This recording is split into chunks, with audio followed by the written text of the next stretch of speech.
Hello guys, welcome to your own channel property providers. मैं आपका भाई अरविंद डागर स्वागत करता हूं आपके खुद के चैनल पे। आज हम लोग बात करने वाले हैं 5 टॉप मिस्टेक्स जो आप लोग कर रहे हो अपनी प्रॉपर्टी खरीदते टाइम। ये मिस्टेक आप लोगों ने अगर अवॉइड कर दी तो आप लोगों की आधी जिंदगी प्रॉपर्टी जो ढूंढने में लग रही है वो सफल हो जाएगी। साथ साथ में आप लोगों के जो डाउट्स हैं वो सारे क्लियर हो जाएंगे। जिसने ये वीडियो देख ली उसको ये तो पता लग जाएगा कि मेरे को ये मिस्टेक नहीं करनी है, और जिसने ये मिस्टेक नहीं की उसको मैं प्रॉमिस करता हूँ वो प्रॉपर्टी फेयर, फाइन और साथ साथ में अपने लिए अच्छी लेने वाला है और उसके इंक्रीमेंट भी अच्छे मिलने वाली है। तो वीडियो को भाई शेयर कर देना उन लोगों के साथ जो आगे देखने वाले हैं। साथ साथ में वीडियो को लाइक कर देना सभी लोग जो जिनको लास्ट में तक पसंद आए वीडियो। जिनको पसंद ना आए वो बेशक से लाइक मत करना, पर चैनल को सब्सक्राइब कर लेना। हो सकता है आगे आने वाली वीडियो आप लोगों को पसंद आ जाए। तो सबसे पहली मिस्टेक जो आप लोग कर रहे हैं, आप इग्नोर कर रहे हैं बिल्डर की रेपुटेशन को। तो आप लोगों को बिल्डर की रेपुटेशन बिल्कुल भी इग्नोर नहीं करनी है। सबसे पहला पैमाना है, जो भी आप अंडर कंस्ट्रक्शन प्रॉपर्टी खरीद रहे हैं या रेडी टू मूव प्रॉपर्टी खरीद रहे हैं, या बिल्डर कितना क्रेडिबल है, साथ साथ में बिल्डर की रेपुटेशन कैसी रही है लास्ट दिनों में और कैसी रहने वाली है, ये आप लोग कैसे चेक कर सकते हो। ये सबसे बड़ी फाइट रहती है हर एक आदमी के साथ में। क्योंकि जो मेरा एग्जांपल है, जो मेरा एक्सपीरियंस है, एग्जांपल बोल रहा हूँ, जो मेरा एक्सपीरियंस है उसके हिसाब से मुझे ऐसा लगता है कि आदमी को ये पता होने के बावजूद भी क्या बिल्डर ने ये गड़बड़ की है, बिल्डर ने ऐसी ऐसी चीज़ें की हैं, पर उसका अगर 500 रुपये पर स्क्वायर फीट, 1000 रुपये पर स्क्वायर फीट कोई नया लॉन्च आ जाए तो वहाँ पे लोग एकदम से चले जाते हैं। ये आप लोगों को ध्यान रखनी है, ऐसे मिस्टेक्स नहीं करनी। सबसे पहले हम लोगों को किसी भी बिल्डर का ये देखना है क्या उसके पास्ट प्रोजेक्ट डिलीवर्ड है नहीं है। हाँ, अगर किसी बिल्डर के प्रोजेक्ट डिलीवर नहीं है तो कितना डिले हुए हैं। अगर कोई भी high rise on and around 4 साल का टाइम होता है, रेरा के हिसाब से 5 साल टाइम होता है, तो मुझे लगता है 5 से 2-4 महीने ऊपर 2-4 महीने नीचे होके वो डिलीवर होना चाहिए प्रोजेक्ट। जहाँ तक ओसी का सवाल है, ओसी होता है एप्लीकेशन ऑफ ओसी, अगर आप उसके हाथ में हैं या वो 5वें साल पे अप्लाई कर चुका है और उसमें 2-4-6 महीने टाइम लगता है तो बहुत अच्छा है। तो पहले देखना है टाइमली डिलीवरीज कितनी है, कितने लॉन्चेस बिल्डर ने किए हैं। फिर उसके बाद देखना है हम लोगों को किस किस कैटेगरी के बिल्डर ने किस किस कैटेगरी के लॉन्च किए हैं, और जो आप लोगों के साथ प्रोमिसेस कर रहा है क्या वो उस पर कंपेटेबल भी है, क्या वो उसकी डिलीवरी दे पाएगा, क्या उसने उस हिसाब से उसका विजन, क्या उसके हिसाब से उसके पास फंड्स हैं, क्या आप लोगों को डिलीवरी दे पाएगा। आप लोगों को आंसर आप लोगों के सामने होगा। आप लोगों को बहुत ज़्यादा पेड कंसल्टेशन की इस चीज़ में ज़रूरत भी नहीं पड़ेगी। सबसे पहला क्वेश्चन आप लोगों को ये पूछना है। दूसरा, बिल्डर के रेपुटेशन का आप लोगों को कैसे पता लगेगा, उसके जो पास्ट प्रोजेक्ट है उनके मेंटेनेंस से आप लोगों को पता लग जाएगा। क्या बिल्डर ने किस क्वालिटी की मेंटेनेंस की है, किस लेवल की मेंटेनेंस की है उन प्रोजेक्ट में। क्या मिड हाउसिंग सेगमेंट के प्रोडक्ट्स थे तो उसका जो पार्टनर उन्होंने अपॉइंट किया है मेंटेनेंस के लिए, जेएलएल को या नाइट फ्रैंक, इस टाइप की एजेंसीज को किया है, या बिल्डर खुद कर रहा है, और खुद भी कर रहा है तो किस लेवल पे बिल्डर मेंटेन कर रहा है, क्या उस सोसाइटीज़ के रिव्यू हैं। ये आप लोगों को किसी भी न्यू अंडर कंस्ट्रक्शन में जाने से पहले बिल्डर की पहली चीज़ों में चेक करना चाहिए, जहाँ तक मुझे फील होता है। उसके बाद आप लोगों को देखना है क्या वो कितना प्रोएक्टिव है आप लोगों के लिए, क्या आप लोगों को सर्विसेज दे पा रहा है। अगर कहीं पे ये होता है कि नंबर ऑफ सेल्स ज़्यादा होती है बिल्डर की, बहुत ज़्यादा चीज़ें चल रही होती है, तो कुछ लैग हो सकता है। बट जो इंपॉर्टेंट इश्यूज़ हैं, ठीक है, आपके डॉक्यूमेंटेशन के इश्यूज़ हैं, आप लोगों की सर्विस को लेके इश्यूज़ हैं, आपका बिल्डर बायर एग्रीमेंट कराने के इश्यूज़ हैं, उसको कितना प्रोएक्टिव तरीके से कर रहा है ये जानना हम लोगों को बहुत ज़्यादा ज़रूरी है। तो आप लोगों को बिल्डर की क्रेडिबिलिटी के बिना, बिल्डर की रेपुटेशन अगर अच्छी है तो आप लोगों को उस बिल्डर में जाना चाहिए। कभी भी प्रोडक्ट को सस्ता महंगा देख के उसकी तरफ भागना नहीं चाहिए। वो जैसे घोड़ा लगाते हैं, इधर भी लगा देते हैं, इधर भी लगा देते हैं, और सामने किसी चीज़ का प्राइस लिखा होता है और वो प्राइस को देख के भागता रहता है। बाद में पता लगता है वो डिलीवरी नहीं मिल पा रही, इसलिए क्योंकि उसका पास्ट ही रिकॉर्ड अच्छा नहीं था बिल्डर का। तो हम लोगों को वो वाले काम बिल्कुल नहीं करने हैं। हम लोगों को बिल्डर की क्रेडिबिलिटी और साथ में फेयरनेस को देखते हुए ही अपने जो न्यू लॉन्चेस हैं उसकी तरफ जाना है।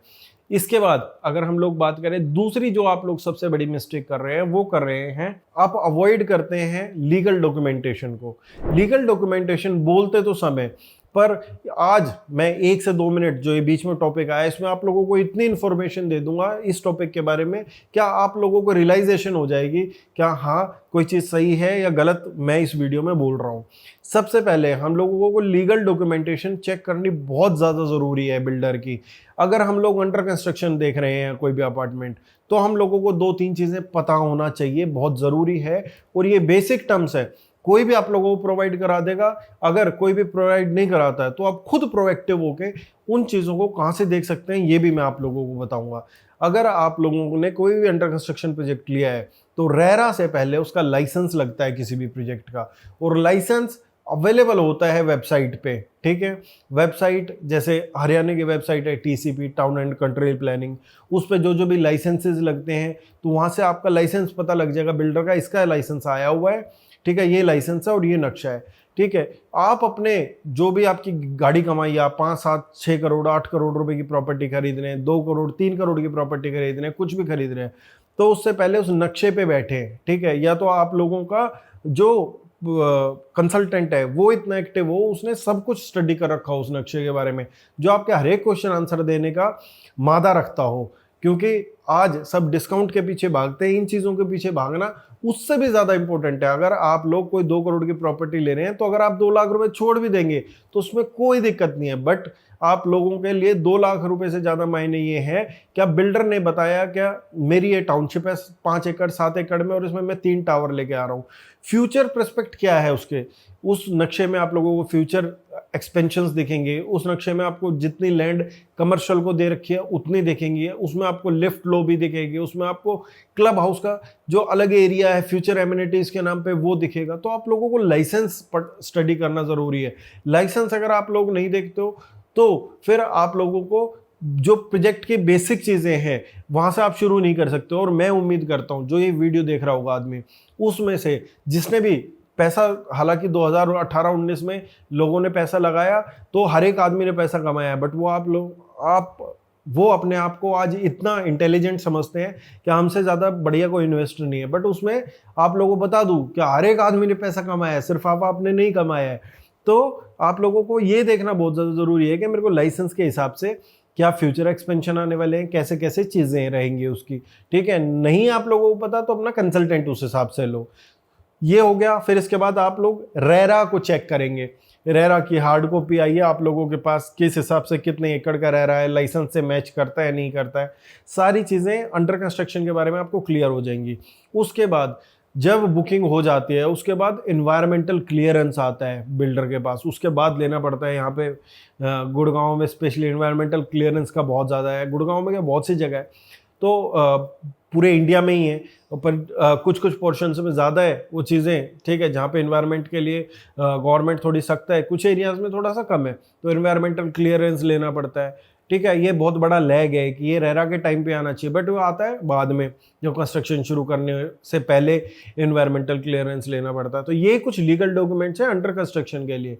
इसके बाद अगर आप रेडी टू मूव अपार्टमेंट लेते हो तो उसमें आप लोगों को क्या क्या जानना ज़रूरी है। सबसे पहले आप लोगों को जानना ज़रूरी है उसका अलॉटमेंट लेटर किस डेट को आया है, फिर बिल्डर बायर एग्रीमेंट उसका हुआ है, फिर पेमेंट रिसिप्ट्स उसकी होंगी, ठीक है। तो ये सारी चीज़ें, फिर उसने अपने नाम पे कन्विंस डीड, अगर आप लोग प्रोजेक्ट बनने से पहले ही उससे ले रहे हो तो उसके नाम पे कन्विंस डीड नहीं हो रखी होगी। कन्विंस डीड रजिस्ट्री होती है एक टाइम की, जो बिल्डर उसके नाम पे कराता है, सेलर के नाम, बायर के नाम पे कराता है, तो वो हो रखी है नहीं हो रखी है, ठीक है। आप लोगों को ये लीगल डॉक्यूमेंट्स देखने बहुत ज़्यादा ज़रूरी हैं। और प्लॉट्स के ऐसे ही अलग, फ्लोर्स के अलग, साथ में अफोर्डेबल के अलग, मतलब हर एक कैटेगरी के अलग अलग डॉक्यूमेंट्स हैं। तो इस वीडियो में मैं तो आपको शॉर्ट ही बता सकता था, वो मैं बता चुका हूँ। बाकी आप लोगों को पूरी जानकारी भी चाहिए, आप लोगों को नॉलेज भी चाहिए, तो पेड कंसल्टेंसी भी ले सकते हैं प्रॉपर्टी खरीदने के लिए। ना भी खरीदनी हो तो रियल एस्टेट जानने के लिए, समझने के लिए, ठीक है, वो भी माध्यम हम लोगों के पास अवेलेबल है। तीसरी मिस्टेक जो आप लोगों को नहीं करनी है उसके बारे में बात करते हैं, ओवरलुकिंग हिडन चार्जेस। कौन कौन से चार्जेस आप लोगों के प्रॉपर्टी में बिल्डर ने लगा रखे हैं जो आप लोगों को समझ नहीं आता है। इसमें बहुत से खेल होते हैं। सबसे बड़ा खेल होता है कमर्शियल में, साथ में हाई राइज में। और प्लॉट्स में और फ्लोर्स में, मतलब कि जो बिल्डर से जुड़ी हुई होंगी उसमें हिडन चार्जेस आप लोगों को काफ़ी देखने को मिलेंगे।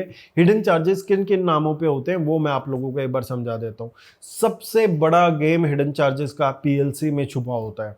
ठीक है, आज आप गए, आपने कोई शॉप पसंद कर ली, आप लोगों को शॉप पसंद आई है 2000 स्क्वायर फीट की, आपने रेट पूछा तो पता लगा 50,000 रुपये पर स्क्वायर फीट है। ठीक है, 200 स्क्वायर फीट की शॉप है, 50,000 रुपये पर स्क्वायर फीट है।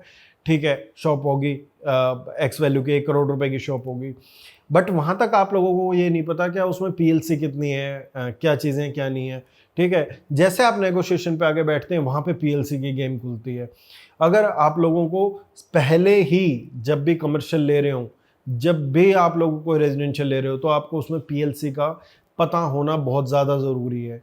आज गुड़गांव में हो क्या रहा है, आज गुड़गांव में रेजिडेंशियल में भी, कमर्शियल की बात नहीं करूंगा, रेजिडेंशियल में भी गेम होता है। रेजिडेंशियल में ही गेम होता है क्या, आप लोगों को पीएलसी के नाम पे, जो कि ऑल इंक्लूसिव कारपेट एरिया पे बिकना चाहिए, बट सुपर एरिया पे हर एक बिल्डर की कैलकुलेशन है, जहाँ पे 20,000 रुपये पर स्क्वायर फीट और 22,000 रुपये, कई जगह तो 25,000 रुपये पर स्क्वायर फीट भी आपको एरियाज बेचे जा रहे हैं, 15,000 रुपये पर स्क्वायर फीट। तो 25,000 रुपये पर स्क्वायर फीट वाला एरिया करीबन करीबन आपको 50,000 रुपये पर स्क्वायर फीट में मिल रहा है, अगर आप कारपेट एरिया के हिसाब से देखो। तो ये जो बीच के ओवरलुकिंग चार्जेस हैं, चाहे वो पीएलसी का चार्ज हो, चाहे वो और दूसरे पार्किंग के नाम पे ज़्यादा पैसे लिए जा रहे हो, वो आप लोगों की जेब पे बर्डन डालते हो, उसको आप लोगों को देखना बहुत ज़रूरी है। ये प्लॉट्स में भी सेम चीज़ है। अगर आप लोग देखोगे, ईस्ट फेस लोगे तो आप लोगों को 10% की पीएलसी लगा दी जाएगी। अगर आप नॉर्थ फेस ले लोगे 5% की। साउथ फेस पे पीएलसी नहीं है, क्योंकि उन लोगों को पता है क्या साउथ फेस अगर महंगा कर दिया तो ज़्यादा बिकेगा नहीं, तो इसलिए नॉर्थ और ईस्ट पे पीएलसी ठोक दी जाती है। तो ये चार्जेस आप लोगों को देख के सोच समझ के लेने हैं भाई। ये चीज़ें ना एक एक्सपीरियंस्ड ही आप लोगों के साथ शेयर करेगा, अदरवाइज इसमें पैसा बनता है लोगों का, उससे आप लोगों को अपने पैसे सेव हो सकते हैं आप लोगों के। ठीक है, दूसरे के पैसे से ज़्यादा आपके पैसे सेफ, सिक्योर और इन्वेस्टमेंट होनी ज़रूरी है, क्योंकि आप कोई भी अंडर कंस्ट्रक्शन प्रॉपर्टी लेते हो तो 8-10%, 12% तो आप गवर्नमेंट को दे रहे हो, उसके अलावा आप पीएलसी में भी दे दोगे, सारी चीज़ों में दे दोगे, तो आपका मार्जिन कम होता रहेगा धीरे धीरे। तो you should take in mind क्या मेरे को किस हिसाब से चार्जेस को वेरीफाई करना है, किस चीज़ के साथ जाना है, मेरे को किस ब्रोकर के साथ जाना है, या मेरे को अपनी चीज़ें किस हिसाब से देखनी है। तो ये जो चार्जेस हैं आप लोगों को देख के बियर करने हैं। इसके बाद हम लोग बात कर लेते हैं चौथी मिस्टेक की, इग्नोरिंग लोकेशन फैक्टर्स। तो हम लोग इग्नोर करते हैं लोकेशन के फैक्टर को। सबसे पहले रियल स्टेट में ये बोला जाता है कि कोई भी प्रॉपर्टी खरीदते वक्त लोकेशन लोकेशन लोकेशन इंपॉर्टेंट होती है, और ये हकीकत भी है। अगर उस प्रोडक्ट की लोकेशन अच्छी नहीं होगी, अगर हम लोग हाई राइजेस की बात करें, जैसे गुड़गांव में बहुत सा फोमो क्रिएट किया जाता है, कई बार पहले भी किया गया है, अब भी लोग करते भी रहते हैं, क्या इसकी शॉर्टेज हो जाएगी, नहीं लेंगे। बट हाई राइजेस की शॉर्टेज इतनी आसानी से नहीं होने वाली है। लैंड है अभी, सिर्फ गुड़गांव में बहुत सी जगह लैंड्स है, क्योंकि एक हाई राइज को बनने में 5-7 एकड़ के हाई राइज में ही आप लोगों को 1,000-2,000 अपार्टमेंट मिल जाते हैं। ठीक है, डेंसिटी आजकल टीओडी आने के बाद डेंसिटी 100 के भी क्रॉस हो चुकी है। तो आने वाले टाइम में टीओडी के इतने लाइसेंसेस आएंगे कि आप लोगों को सप्लाई बहुत देखने को मिलेगी। तो आप लोगों को लोकेशन का फैक्टर बिल्कुल कंसिडर करना है। आज मुझे लगता है क्या, ये गोल्फ कोर्स एक्सटेंशन रोड पे या कहीं पे भी मेरे को 60 मीटर पे कोई प्रोडक्ट मिलता है तो उसकी वैल्यू हम लोगों को उस हिसाब से लगानी है। कोई मुझे लगता है कि 24 मीटर का अलग से प्रोडक्ट है तो उसकी वैल्यू हम लोगों को उस हिसाब से करनी है। सिर्फ एक बिल्डर का नाम लेके, ठीक है, क्या भाई मेरा तो ये टॉप नॉच ब्रांड है, मैं ये बिल्डर हूँ, ठीक है, और मैं ला रहा हूँ 9 मीटर पे 10 मीटर पे प्रोडक्ट, मेरे तो 60 मीटर वाली जो रेट है मेरे को वो रेट चाहिए, ठीक है, क्योंकि मेरा नाम अच्छा है। ऐसा कभी नहीं करना चाहिए आप लोगों को। हमेशा लोकेशन का फैक्टर आप लोगों को इग्नोर नहीं करना चाहिए। उसके आसपास क्या क्या चीज़ें हैं, उसके 15-20 मिनट आधे घंटे के डिस्टेंस पे हम लोगों के पास क्या क्या चीज़ें हैं, एजुकेशनल हब्स हैं या नहीं हैं, इंडस्ट्रियल ना हो, आईटी हब्स हैं या नहीं है, इंडस्ट्रीज हैं या नहीं है, ठीक है, साथ में ऑफिस के कितने स्कोप है, ऑफिस स्पेसेस के कितने स्कोप है, कमर्शियल कोई भी चलने के लिए वहाँ पे आसपास कमर्शियल है या नहीं है, या कमर्शियल आ पाएंगे नहीं आ पाएंगे। तो ये सारी चीज़ें देखना आप लोगों के लिए बहुत ही ज़्यादा ज़रूरी है। लास्ट बट नॉट लीस्ट, 5वां फैक्टर मैं आप लोगों को बताऊंगा, और 5वें फैक्टर से पहले फिर दोबारा आप लोगों को बोलूँगा क्या 5 फैक्टर और हैं मेरे पास जो आप लोगों को इसी हिसाब से मैं समझाने वाला हूँ। इस वीडियो पे अगर 500 लाइक आते हैं तो मैं वो वीडियो ज़रूर करूँगा आपके लिए। तो आप लोग इस वीडियो पे 500 लाइक पहुँचाएँ और 5वां फैक्टर मैं आप लोगों को बताने वाला हूँ। 5वां फैक्टर है, आप लोगों ने अपनी फ्यूचर नीड्स के अकॉर्डिंग घर को प्लान नहीं किया है। फ्यूचर नीड्स कैसे होती हैं, कैसे आप लोग डिफाइन करेंगे? आज आप लोगों की फैमिली है, किसी के माँ बाप है, जैसे मेरे माता पिताजी हैं, आप लोगों के माता पिताजी हैं, किसी के हैं 40 45 50 साल की एज में है, ठीक है। आप लोगों को ये लगता है कि मेरा आज 2 BHK में काम चल जाएगा, पर 4-5 साल बाद मैं 3 BHK में अपग्रेड कर सकता हूँ। बट आप लोगों को पता है कि मेरी सैलरी 1.5-2 लाख रुपए, 2.5 लाख रुपए है और गुड़गांव में मेरे को 2 करोड़ की प्रॉपर्टी लेनी है। तो it is next to impossible क्या आप लोग 3-4-5 साल में दोबारा से फ्लिप कर पाएँ प्रॉपर्टी और फिर 3 BHK ले लें। हाँ, अगर रियल स्टेट साइकिल नहीं चल रहा हो तो फिर भी आप लोगों की कुछ ना कुछ पॉसिबिलिटीज हैं। बट हाँ, जहाँ पे रियल स्टेट साइकिल अपग्रेडेशन की तरफ होता है तो 5 साल आपके 10 साल में बदल सकते हैं। ये आप लोगों को ध्यान रखने की ज़रूरत है। और आज किसी भी रियल स्टेट में इतनी क्लैरिटी आ चुकी है, चाहे वो रेरा को लेके हो, जो बिल्डर्स को लेके हो, जो फंड्स को लेके हो, क्या आप लोगों को प्रॉपर्टीज बहुत कम होती हुई दिखाई नहीं देंगी। आप लोगों को बढ़ती हुई आबादी के साथ प्रॉपर्टीज के दाम भी बहुत बढ़ते हुए दिखाई देंगे और दे भी रहे हैं। ये चीजें हम लोगों को पास्ट में देखने को मिली है और फ्यूचर में भी आप लोगों को देखने को मिलेंगी। और आप लोगों को फ्यूचर नीड्स अपनी डिफाइन करनी पड़ेगी। आप लोगों को मेड रखनी है तो उसके लिए यूटिलिटी की ज़रूरत है या नहीं है, आप लोगों की किचन का साइज़ क्या होना चाहिए, आप लोगों का अपार्टमेंट फ्यूचर नीड को पूरा कर सकता है या नहीं कर सकता है। आप लोगों ने आज प्लॉट लेके डाल लिया कोई, ठीक है, आपको लगता था कि मैं लोन लेके बना लूँगा, बट कहीं पे ना कहीं पे आप लोगों को लगता है कि भाई मैं वो अमाउंट टच कर पाऊंगा या नहीं कर पाऊंगा उसको कंस्ट्रक्ट करने का, इतने मैं रेंट पे रह रहा हूँ। सिर्फ इस दीवानगी में क्या मेरे को जड़ से जुड़ के रहना है और मेरे पास बनाने के पैसे नहीं है, मैंने प्लॉट ले लिया। तो ये सारी गलतियाँ आप लोगों को नहीं करनी है मेरे भाई, आप लोगों को ध्यान रखना है। बाकी आप लोगों की हेल्प के लिए आपका भाई हमेशा तत्पर है। स्क्रीन पे आप लोगों के नंबर दिया ही हुआ है मेरा, ठीक है। किसी को कोई रिक्वायरमेंट हो तो व्हाट्सएप करें, प्लीज़ कॉल ना करें। साथ साथ में अपनी पेड कंसल्टेशन बुक कर सकते हैं और बहुत सी डील्स, साथ साथ में अपडेट्स और वीडियोस हम लोग अपने टेलीग्राम पे पोस्ट करते रहते हैं, जिसका लिंक दिया हुआ है नीचे डिस्क्रिप्शन में, उसको भी आप लोग सब्सक्राइब करें। बाकी मिलते रहेंगे, 500 लाइक कराएं, फिर 5 जो टॉपिक है इससे भी ज़बरदस्त मैं आप लोगों के लिए लाने वाला हूँ। धन्यवाद।